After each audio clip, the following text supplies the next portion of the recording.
మేము ఉద్యమం చేశాం. చంద్రబాబు నాయుడు, లోకేష్ హైదరాబాద్లో కూర్చున్నారు. ఆ టైంలో నేనే కాదు, నాతో పాటు అనేక మంది మహిళలు రోడ్ల మీదకు వచ్చి పోలీసుల నిర్బంధాలన్నిటినీ కూడా లెక్క చేయకుండా, లాఠీ చార్జీలకు భయపడకుండా, కోవిడ్ టైంలో ప్రాణాలు పోతాయని కూడా భయపడకుండా ఢిల్లీ దాకా ఉద్యమాన్ని తీసుకెళ్ళాం. మేము పార్లమెంటు ముందు కూడా నిరసన తెలియచేశాం. జంతర్ మంతర్లో ఆ రోజు మోడీ గారు అధికారంలో ఉండి జగన్మోహన్ రెడ్డి గారికి అపాయింట్మెంట్ ఇచ్చాడు తప్ప మేము అడిగితే మహిళలు వెళ్తే మాకు అపాయింట్మెంట్ ఇవ్వలేదు. మోడీ, అమిత్ షా ఇద్దరు కూడా. మరి అంబేద్కర్ విగ్రహం సాక్షిగా నిరసన తెలియజేశాం కదా.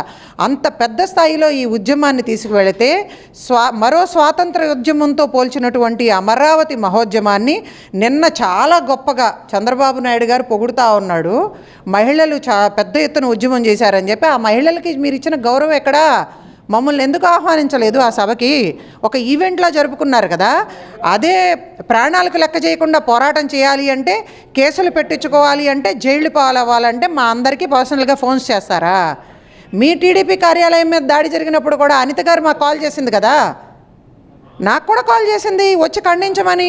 మేమందరం ఖండించామా లేదా? ప్రజాస్వామ్యంలో ఇది మంచి పద్ధతి కాదు అని చెప్పి.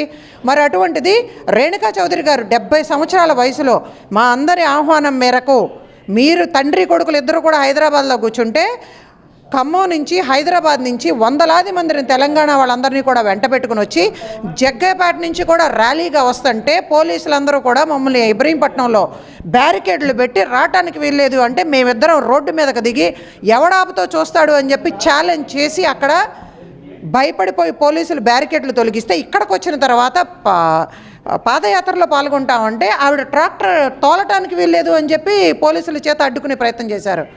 ఎవడాపుతాడో చూస్తామని చెప్పి నిర్భయంగా ఆవిడ ట్రాక్టర్ తోలి 5 కిలోమీటర్లు ఈ వయసులో కూడా మళ్ళీ తర్వాత మా అందరితో కలిసి ఆవిడ నడవటం కూడా జరిగింది. ఆవిడ రాజ్యసభ సభ్యురాలు.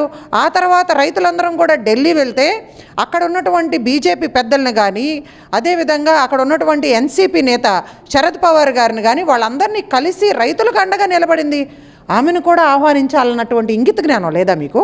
మీరు ఎక్కడ గౌరవించారు అమరావతి ఉద్యమకారుల్ని?